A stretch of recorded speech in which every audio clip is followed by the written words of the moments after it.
my name is Christy and I'm an athletic trainer at Mosaic Life Care.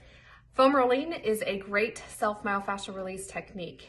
Using a foam roller can deliver improvements in flexibility, muscle recovery, the way your muscle moves, and in pain reduction.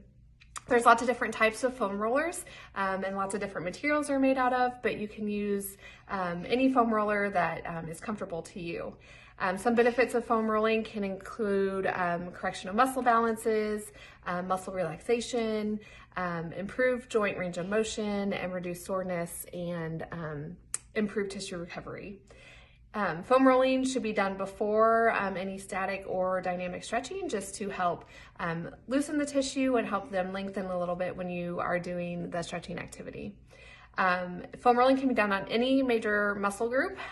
Just foam roll in that area for about 30 to 90 seconds, and if you find any trigger points, you can focus a little harder on that trigger point there to try to work that out a little bit.